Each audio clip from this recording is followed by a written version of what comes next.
GDS conduct engagement rules 2020 part 2। नमस्कार दोस्तों, welcome to my YouTube channel.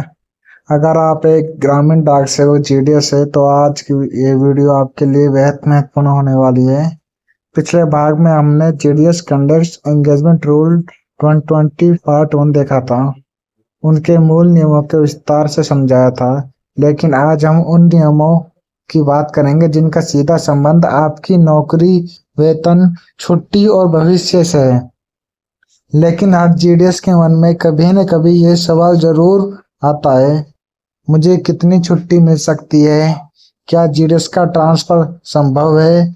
TRC क्या होती है और कैसे तय होती है?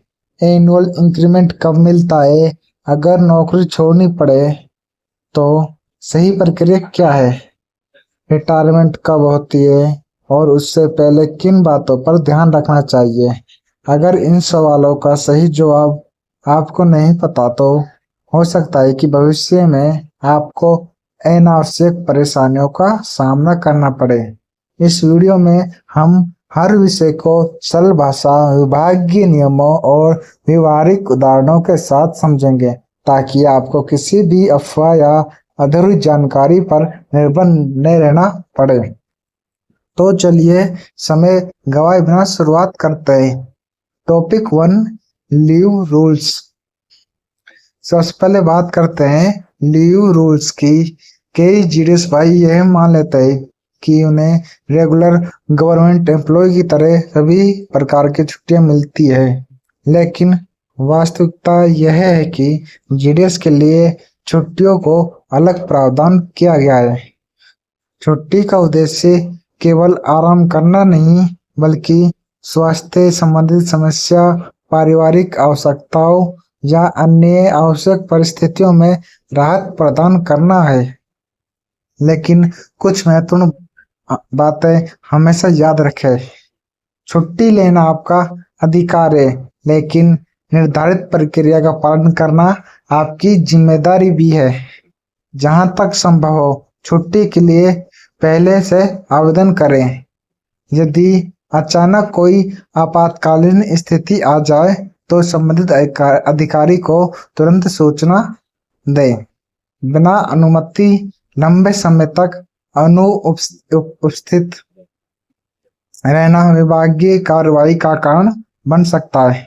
याद रखिए, नियमों के अनुसार ली गई छुट्टी हमेशा सुरक्षित रहती है, जबकि बिना सूचना अनुपस्थित भविष्य में समस्या खड़ी कर सकती है। Topic 2, transfer rules. अब बात करते हैं उस विषय की जिसे लेकर सबसे ज्यादा सवाल पूछे जाते हैं, ट्रांसफर। पहले ऐसे माना जाता था कि GDS का ट्रांसफर लगभग असंभव है, लेकिन वर्तमान के नियमों के अंतर्गत निर्धारित परिस्थितियों में ट्रांसफर का प्रावधान उपलब्ध कराया गया है। हालांकि कुछ महत्वपूर्ण बातें समझना बहुत जरूरी है।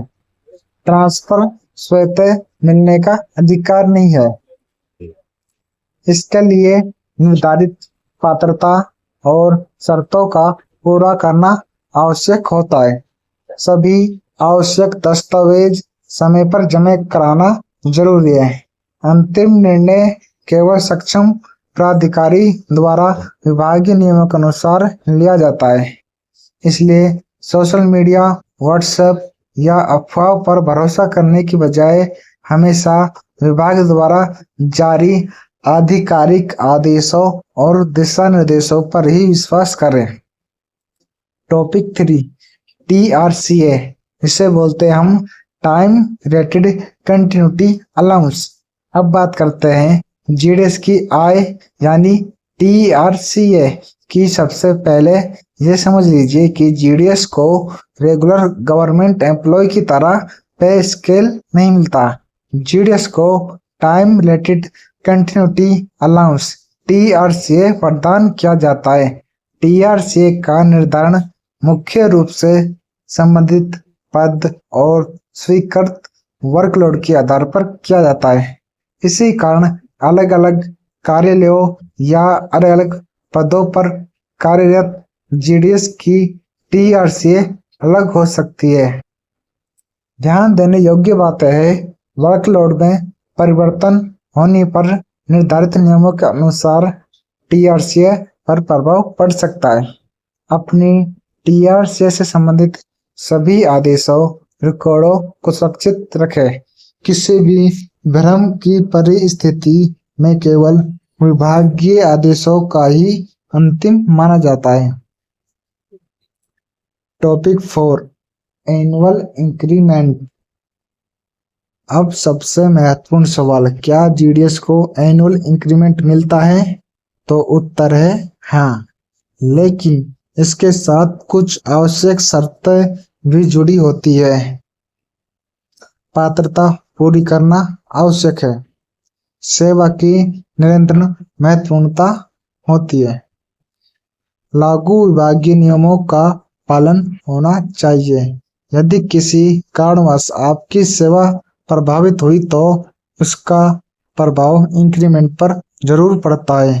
इसलिए समय समय पर अपनी सर्विस बुक, टीआरसीए, फिक्सन और भुगतान संबंधित रिकॉर्ड आवश्यक जांचते रहें। छोटी सी लापरवाही भविष्य में आर्थिक नुकसान का कारण बन सकती है। नंबर 5 आता है रेजिग्नेशन। अब मान लीजिए कि किसी व्यक्ति या अन्य कारण से आपको नौकरी छोड़नी पड़ जाए। ऐसी स्थिति में सबसे बड़ी गलती क्या होती है? बिना प्रक्रिया पूरी किए ड्यूटी छोड़ देना। हमेशा याद रखें, मौखिक रूप से नौकरी छोड़ना सही तरीका नहीं है। निर्धारित प्रारूप और प्रक्रिया के अनुसार लिखित त्यागपत्र देना चाहिए। विभाग द्वारा मांगी गई सभी औपचारिकताएं पूरी करनी चाहिए। सक्षम प्राधिकारी द्वारा त्यागपत्र स्वीकार किए जाने के बाद ही प्रक्रिया पूरी मानी जाती है। जब तक पूरी प्रक्रिया पूरी नहीं हो जाए तब तक स्वयं से ड्यूटी छोड़ देना भविष्य में गंभीर विभागीय समस्या पैदा कर सकता है। Topic 6 retirement. अब बात करते हैं रिटायरमेंट की। हर जीडीएस को अपनी रिटायरमेंट से पहले कुछ महत्वपूर्ण अवश्य कर लेना चाहिए। जैसे सर्विस रिकॉर्ड पूरी तरह सही हो, सभी विभागीय रिकॉर्ड उत्तम हो, लंबित विभागीय मामलों का समय रहते निस्तारण हो जाना चाहिए, सभी महत्वपूर्ण सुरक्षित रखे जाए दस्तावेज। रिटायरमेंट की अच्छी तैयारी भविष्य की परेशानियों से बचा सकती है। टॉपिक 7 हर जीडीएस के पास ये दस्तावेज अवश्य होने ही चाहिए। किसी भी जीडीएस के लिए अपने विभागीय रिकॉर्ड सुरक्षित रखना उतना ही महत्वपूर्ण है जितना अपनी नौकरी। इसलिए हमेशा अपने पास इन दस्तावेजों की प्रतियां मतलब फोटोकॉपी सुरक्षित रखें। सबसे पहला है engagement order, leave orders, transfer orders यदि लागू हो, टीआर से फिक्सन ऑर्डर्स और इंक्रीमेंट ऑर्डर्स, विभागीय पत्राचार, अन्य महत्वपूर्ण कार्यलीन आदेश।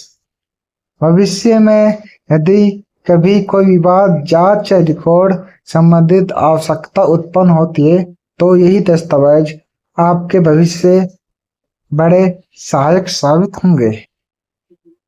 तो जीडीएस भाइयों, आज हमने विस्तार से समझा है leave rules, transfer rules, TRC क्या है, एनुअल इंक्रीमेंट के नियम, रेजिग्नेशन की सही प्रक्रिया, रिटायरमेंट से पहले आवश्यक तैयारियां।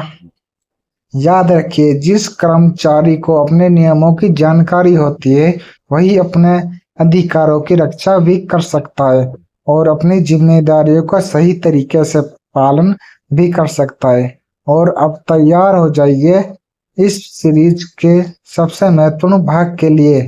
पार्ट 3 हम विस्तार से समझेंगे डिसिप्लिनरी एक्शन क्या होता है, माइनर और मेजर पेनल्टियां क्या है और इनमें क्या फर्क होता है, पुट ऑफ ड्यूटी ये कब लगता है।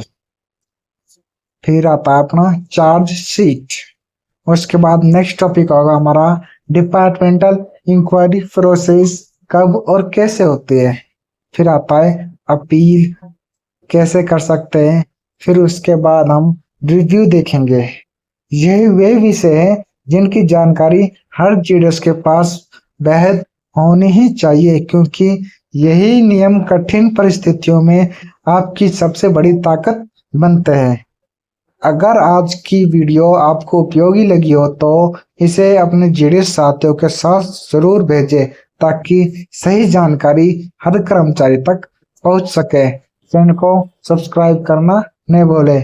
मैं मिलूंगा आपसे पार्ट 3 में। तब तक के लिए धन्यवाद। जय हिंद।